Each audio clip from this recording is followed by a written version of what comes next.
Assalamualaikum warahmatullahi wabarakatuh. Halo teman-teman, kami dari kelompok kelima akan mempresentasikan asuhan keperawatan asma dalam mata kuliah keperawatan medikal bedah.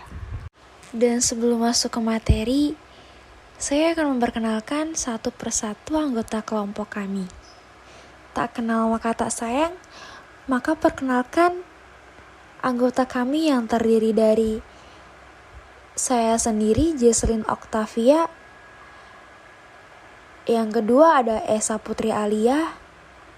Yang ketiga ada Yoda Razan. Dan yang terakhir ada teman kita, Amelia Sandri. Baiklah, langsung saja kita masuk ke materi yang pertama. Sebelumnya, apakah kalian sudah tahu apa itu asma? Mungkin kalian sudah tidak asing mendengar tentang penyakit asma ini di lingkungan tempat tinggal kalian ataupun tempat bermain kalian. Asma ialah penyakit kronik saluran pernafasan di dalam paru-paru. Semasa pernafasan, udara yang mengandung oksigen masuk melalui saluran pernafasan. Udara yang masuk ke saluran pernafasan lalu menerusi ke trakea, berpecah masuk ke dalam bronkus, bronkiolus, dan akhirnya masuk ke dalam alveolus,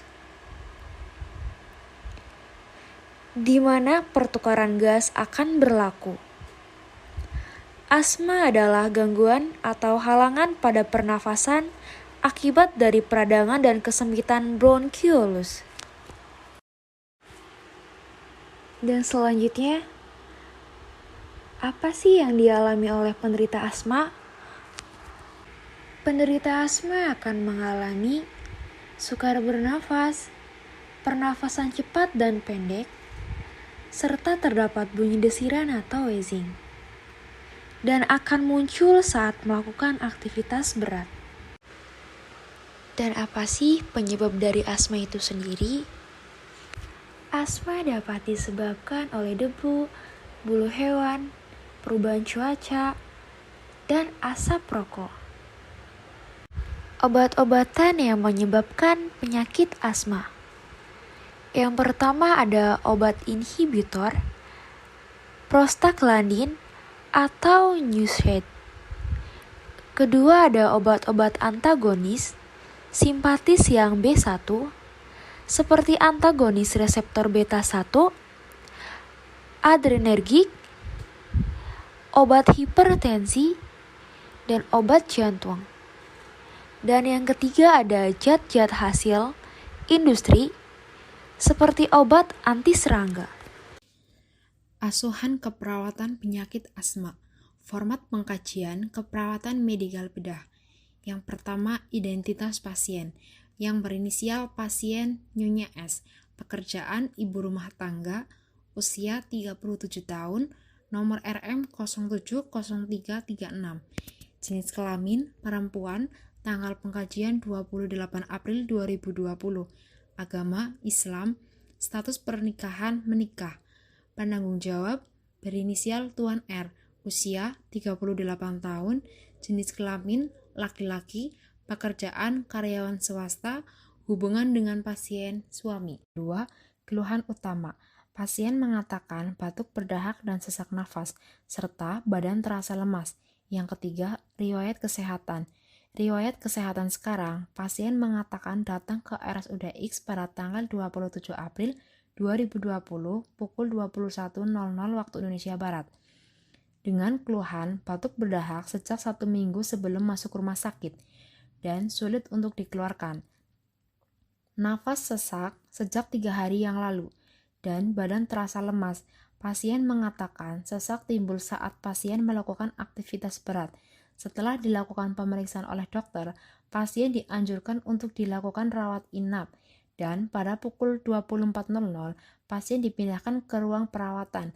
Setelah dilakukan pemeriksaan tanda-tanda vital, didapatkan hasil kesadaran pasien kompos mentis. Tekanan darah 110/70, nadi 80 kali per menit, suhu 36,5, RR 25 kali per menit, saturasi 93%, terdengar suara ronci pada saat auskultasi, dan terdapat wheezing saat pasien ekspirasi. Pasien terpasang nasal kanul 5 dan terpasang infus D5 plus aminopilin 20 TPM. 4. Aktivitas atau istirahat. Gejala subjektif, pekerjaan, ibu rumah tangga, aktivitas atau hobi. Sebelum sakit, pasien mengatakan senang melakukan pekerjaan rumah tangga. Namun, selama di RS, pasien hanya berbaring di tempat tidur. Aktivitas waktu luang. Selama dirawat, pasien mengisi waktu luang dengan membaca buku. Tanda objektif, respon terhadap aktivitas yang teramati, baik. Kardiovaskular tidak ada kelainan, pernapasan dyspnea, status mental baik. Pengkajian neuromuskular tidak ada kelainan, massa atau tonus otot baik, postur baik, tremor tidak ada, rentang gerak, kekuatan 4/5, deformitas tidak ada. 5. Sirkulasi. Gejala subjektif. Riwayat tentang hipertensi tidak ada, masalah jantung tidak ada, demam rematik tidak ada, edema mata kaki atau kaki tidak ada edema, flebitis tidak ada, penyembuhan lambat tidak, klaudikasi tidak ada, ekstremitas kesemutan tidak ada, kebas tidak ada, batuk atau hemoptisis, batuk berdahak, perubahan frekuensi atau jumlah urin tidak ada. Yang keenam, eliminasi. Gejala subjektif, pola BAB, pasien mengatakan BAB 1 kali dalam sehari, yaitu pada pagi hari. Penggunaan laksatif tidak ada. Karakter feses, lunak, BAB terakhir sebelum masuk rumah sakit. Riwayat pendarahan tidak ada, hemoroid tidak ada, konstipasi, pasien mengatakan tidak ada konstipasi saat BAB, diare, pasien mengatakan tidak ada diare, pola BAK, pasien mengatakan BAK 5-6 kali sehari, inkontinensia atau kapan, tidak ada, karakter urin, kuning jernih, nyeri atau rasa terbakar atau kesulitan BAK tidak ada. Riwayat penyakit ginjal atau kandung kemih tidak ada. Penggunaan diuretik tidak ada. Asuhan keperawatan penyakit asma. Tanda objektif. Abdomen, nyeri tekan, tidak ada terdapat nyeri tekan. Lunak atau keras, lunak. Massa, tidak ada massa. Ukuran atau lingkar abdomen tidak ada. Bising usus 12 kali per menit. Hemoroid, tidak terdapat hemoroid. Perubahan kandung kemih, tidak terdapat perubahan kandung kemih. BAK terlalu sering, tidak ada. Yang ketujuh, makanan atau cairan, gejala subjektif. DIT biasa atau tipe, pasien mengatakan makanan dengan porsi normal yaitu nasi, sayur, lauk pauk, jumlah makanan per hari, makan 3 kali per hari. Makanan terakhir atau masukan, pola diet tidak ada. Kehilangan selera makan tidak ada. Mual atau muntah tidak ada. Nyeri ulu hati atau salah cerna, tidak ada nyeri ulu hati. Disembuhkan oleh tidak ada. Alergi atau intoleransi makanan, pasien mengatakan tidak ada alergi terhadap makanan tertentu. Asuhan keperawatan penyakit asma. Masalah-masalah mengunyah atau menelan tidak ada. Gigi, jumlah gigi 32 buah, tidak ada ompong. Berat badan biasa 55 kilo. Perubahan berat badan, pasien mengatakan tidak ada perubahan berat badan. Penggunaan diuretik tidak ada. Tanda objektif, berat badan sekarang 55 kilo. Tinggi badan 158 cm. Bentuk tubuh tidak ada. Turgor kulit, elastis, kelembaban atau kering membran mukosa. Kulit tampak lembab, edema umum, tidak ada edema dependen. Periorbital tidak ada, asites tidak ada. Distensi vena jugularis, tidak terdapat peningkatan vena jugularis. Pembesaran tiroid tidak ada, hernia atau massa tidak ada, halitosis tidak ada. Kondisi atau gigi gusi berwarna merah muda, tidak terdapat pendarahan. Penampilan lidah terdapat bercak-bercak putih. Membran mukosa tampak kering. Bising usus terdengar 12 kali per menit. Bunyi napas, vesikular, urin SA atau chemsticks. Asuhan keperawatan penyakit asma. Yang ke-8, pernafasan. Gejala subjektif. Dyspnea yang berhubungan dengan batuk atau sputum, pasien mengatakan batuk berdahak dan sesak nafas. Riwayat bronkitis tidak ada, asma ada, tuberkulosis tidak ada, Emifisema tidak ada, pneumonia kambuhan tidak ada, pemanjanan terhadap udara berbahaya tidak ada, perokok, pasien mengatakan tidak merokok, penggunaan alat bantu pernapasan tidak ada, oksigen tidak ada. Tanda objektif, pernapasan frekuensi 28 kali per menit. Kedalaman cukup dalam, simetris iya. Penggunaan otot-otot aksesori tidak ada. Napas cuping, hidung ada, fremitus tidak ada. Asuhan keperawatan penyakit asma, bunyi napas terdengar ronci, egofoni tidak ada, sianosis tidak ada, jari tubuh tidak ada, karakteristik sputum kuning kehijauan dan kental, fungsi mental atau gelisah, fungsi mental baik. Yang kesembilan, pertimbangan rencana pulang. DRG yang menunjukkan lama dirawat rata-rata 7 hari jika ada perbaikan. Tanggal informasi didapatkan 20 Maret 2020. Yang pertama, tanggal pulang yang diantisipasi 27 Maret 2020. Yang kedua, sumber-sumber yang tersedia orang, anak kandung, keuangan, istri dan anak kandung. 3. Perubahan yang diantisipasi dalam situasi kehidupan setelah pulang, menghindari faktor pencetus mencegah asma kambuh. Yang keempat, area yang mungkin membutuhkan perubahan atau bantuan, lingkungan sekitar rumah, penyiapan makanan, istri pasien, berbelanja, istri pasien. Asuhan keperawatan penyakit asma, transportasi dijemput oleh keluarga, ambulasi, obat terapi belum ada, pengobatan, perawatan luka tidak ada, peralatan tidak ada, bantuan perawatan diri atau khusus tidak ada, gambaran fisik rumah atau khusus rumah permanen ventilasi baik, bantuan merapikan atau pemeliharaan rumah keluarga, fasilitas kehidupan selain rumah atau khusus tidak ada. Bahan keperawatan penyakit asma yang kedua, ada diagnosa keperawatan. Diagnosa keperawatan ada yang pertama, bersihan jalan nafas tidak efektif berhubungan dengan hipersekresi sputum. Yang kedua, ketidakefektifan pola nafas berhubungan dengan penyempitan saluran pernafasan.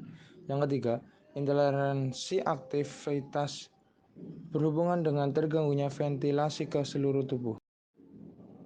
Asuhan keperawatan penyakit asma yang ketiga ada interferensi keperawatan.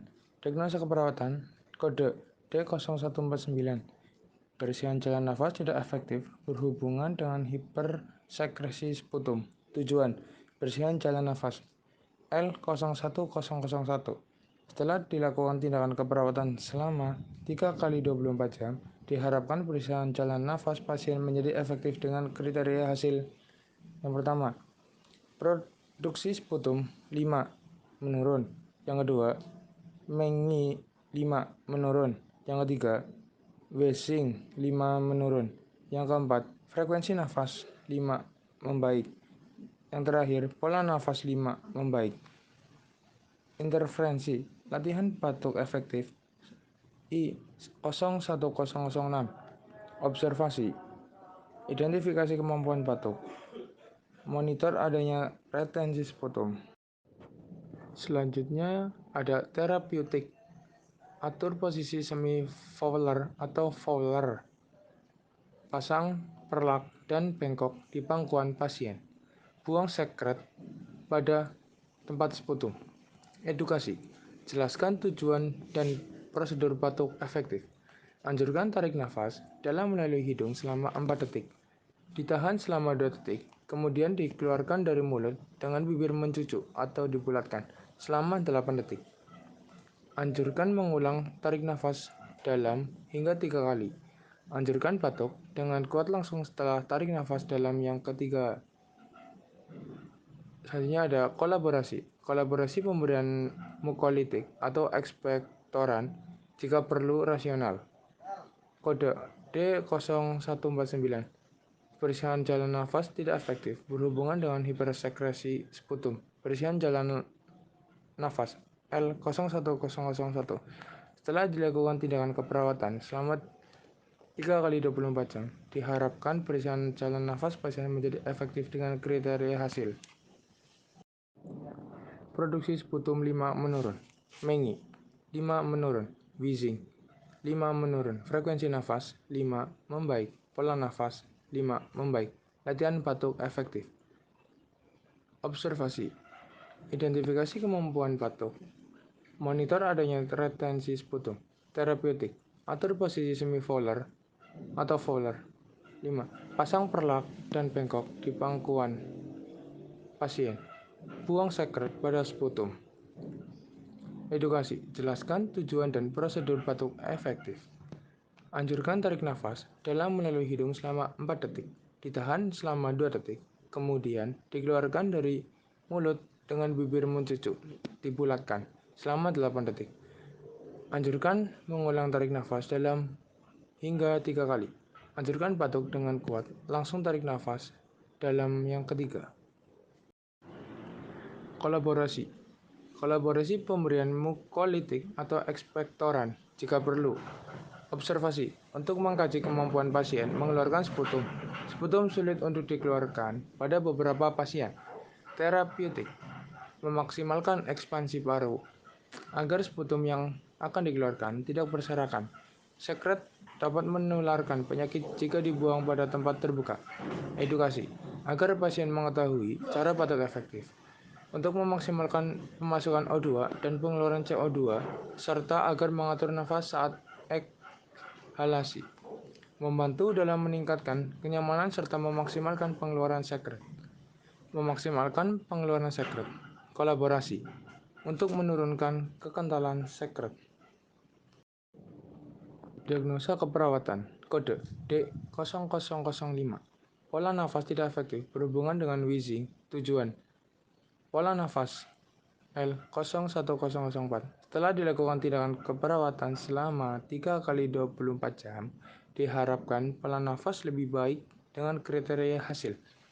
Dyspnea menurun. Penggunaan otot bantu nafas menurun. Frekuensi nafas membaik. Kedalaman nafas membaik. Interferensi. Pemantauan respirasi. Observasi. Monitor frekuensi, irama, kedalaman, dan upaya nafas. Monitor pola nafas seperti bradypnea, tachypnea, hiperventilasi, Kussmaul, Cheyne-Stokes, Biot, ataksik. Monitor kemampuan batuk efektif. Monitor adanya produksi sputum. Asuhan keperawatan penyakit asma. Auskultasi bunyi nafas. Monitor saturasi oksigen. Terapeutik. Atur interval pemantauan respirasi sesuai kondisi pasien. Edukasi. Jelaskan tujuan dan prosedur pemantauan. Informasikan hasil pemantauan jika perlu rasional. Observasi. Sebagai evaluasi derajat distres pernafasan dan kronisnya proses penyakit. Mengetahui keadaan pernafasan pasien. Mengkaji kemampuan pasien dalam batuk efektif. Karakteristik sputum dapat berubah sesuai penyebab atau etiologi penyakitnya. Suara nafas abnormal menggambarkan adanya sputum dalam jalan nafas. Mengetahui kadar oksigen dalam tubuh pasien dalam jumlah pemberian terapi oksigen. Implementasi keperawatan hari atau tanggal Senin 28 April 2013 pukul 10 waktu Indonesia Barat. Diagnosa keperawatan. Persihan jalan nafas tidak efektif berhubungan dengan hipersekresi sputum. Tindakan keperawatan. 1. Mengidentifikasi kemampuan batuk. 2. Memonitor adanya retensi sputum. 3. Mengatur posisi semi-flower. 4. Menganjurkan pasien minum air hangat. 5. Melakukan kolaborasi pemberian obat Ambroxol 3x1. Respon. S. Pasien mengatakan batuk berdahak dan pasien mengatakan dahak sulit untuk dikeluarkan. O. Terdengar ronci pada lapang paru kanan. Hari atau tanggal Senin 28 April 2013 pukul 10.50 waktu Indonesia Barat. Diagnosa keperawatan. Ketidakefektifan pola nafas berhubungan dengan penyempitan saluran pernafasan. Tindakan keperawatan. 1. Memonitor frekuensi, irama, kedalaman, dan upaya nafas. 2. Memonitor pola nafas seperti bradypnea, tachypnea, hiperventilasi, Kussmaul, Cheyne-Stokes, Biot, dan ataksis. 3. memonitor adanya produksi sputum. 4. Mengauskultasi bunyi nafas. 5. Memonitor saturasi oksigen. 6. Mengatur interval pemantauan respirasi sesuai kondisi pasien. Respon. S. Pasien mengatakan sesak nafas. O. RR sama dengan 28 kali per menit, saturasi 93%, terdengar suara mengi. Hari atau tanggal Selasa 29 April 2013 pukul 8 waktu Indonesia Barat. Diagnosa keperawatan, bersihan jalan tidak efektif berhubungan dengan hipersekresi sputum. Tindakan keperawatan. 2. Mengatur posisi semi-flower. 3. Memasang pelak dan bengkok di bangkuan pasien. 4. Membuang sekret pada tempat sputum. 5. Menjelaskan tujuan dan prosedur batuk efektif. 6. Menganjurkan tarik nafas dalam hidung selama 4 detik, ditahan selama 2 detik, kemudian dikeluarkan dari mulut dengan bibir mencucuk, dibulatkan selama 8 detik. 7. Menganjurkan mengulang tarik nafas dalam hingga 3 kali. 8. Menganjurkan batuk dengan kuat langsung setelah tarik nafas dalam yang ketiga. 9. Melakukan kolaborasi pemberian obat Ambroxol 3x1. Respon. S. Pasien mengatakan sesak sedikit berkurang. O. RR sama dengan 25 kali per menit. Suara wheezing masih terdengar dan saturasi oksigen 95%. Hari atau tanggal Selasa 29 April 2013 pukul 11 waktu Indonesia Barat. Diagnosa keperawatan. Intoleransi aktivitas berhubungan dengan terganggunya ventilasi ke seluruh tubuh. Tindakan keperawatan. 1. Memonitor kelelahan fisik. 2. Melakukan latihan rentang gerak pasif dan atau aktif. 3. Menganjurkan tirah baring. 4. Menganjurkan melakukan aktivitas secara bertahap. 5. Melakukan kolaborasi dengan ahli gizi tentang cara meningkatkan asupan makanan. Respon. S. Pasien mengatakan dahak sudah bisa dikeluarkan tetapi masih sedikit. O. Terdapat sputum berwarna hijau kental, masih terdengar suara ronci. Hari atau tanggal Selasa 29 April 2013 pukul 10 waktu Indonesia Barat. Diagnosa keperawatan. Ketidakefektifan pola nafas berhubungan dengan penyempitan saluran pernafasan. Tindakan keperawatan. 1. Memonitor pola nafas seperti bradypnea, tachypnea, hiperventilasi, Kussmaul, Cheyne-Stokes, Piot, ataksik. 2. Memonitor kemampuan batuk efektif. 3. Memonitor adanya produksi sputum. 4. Mengauskultasi bunyi nafas. 5. Memonitor saturasi oksigen. 6. Melakukan kolaborasi dalam pemberian obat inhaler Ventolin atau Seretide. Respon. S. Pasien mengatakan lemasnya berkurang. O. Pasien tampak sedang duduk di pinggir tempat tidur. Hari atau tanggal Rabu 30 April 2013 pukul 8.30 waktu Indonesia Barat. Diagnosa keperawatan. Bersihan jalan nafas tidak efektif berhubungan dengan hipersekresi sputum. Tindakan keperawatan. 1. Menganjurkan tarik nafas dalam melalui hidung selama 4 detik, ditahan selama 2 detik, kemudian dikeluarkan dari mulut dengan bibir mencucuk, dibulatkan selama 8 detik. 2. Menganjurkan mengulang tarik nafas dalam hingga 3 kali. 3. Menganjurkan batuk dengan kuat langsung setelah tarik nafas dalam yang ketiga. 4. Menganjurkan kolaborasi pembelian Ambroxol 3x1. Respon. S. Pasien mengatakan dahak bisa dikeluarkan. O. Sputum tampak berwarna hijau kental. Hari atau tanggal Rabu 30 April 2013 pukul 9.20 waktu Indonesia Barat. Diagnosa keperawatan. Ketidakefektifan pola nafas berhubungan dengan penyempitan saluran pernafasan. Tindakan keperawatan. 1. Memonitor kemampuan batuk efektif. 2. Memonitor adanya produksi sputum. 3. Mengauskultasi bunyi nafas. 4. memonitor saturasi oksigen. 5. Melakukan kolaborasi dalam pemberian inhaler, Ventolin atau Seretide. Respon. S. Pasien mengatakan sesaknya berkurang. O. RR sama dengan 23 kali per menit. Saturasi oksigen 98%. Hari atau tanggal Rabu 30 April 2013 pukul 10.20 waktu Indonesia Barat. Diagnosa keperawatan. Intoleransi aktivitas berhubungan dengan terganggunya ventilasi ke seluruh tubuh.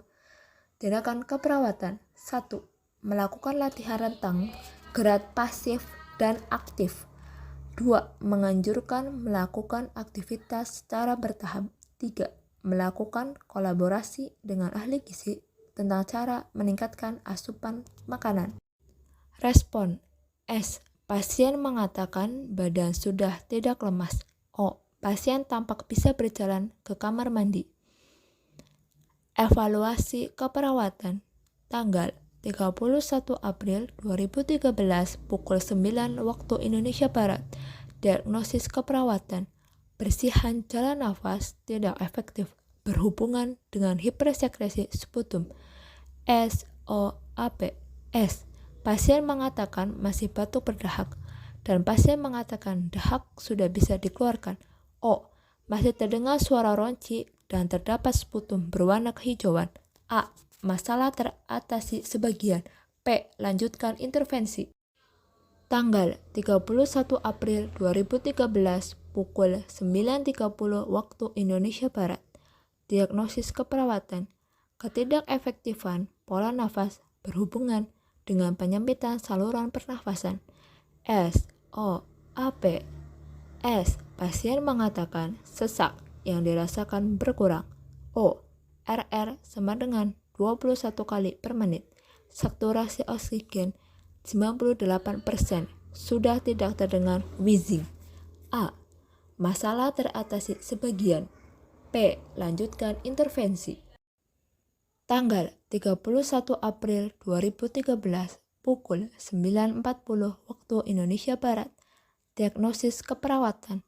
Intoleransi aktivitas berhubungan dengan terganggunya ventilasi ke seluruh tubuh. SOAP. S. Pasien mengatakan sudah tidak lemas. O. Pasien tampak sudah bisa melakukan aktivitas bertahap secara mandiri. Pasien tampak ke kamar mandi secara mandiri. A. Masalah teratasi sebagian. P. Lanjutkan intervensi.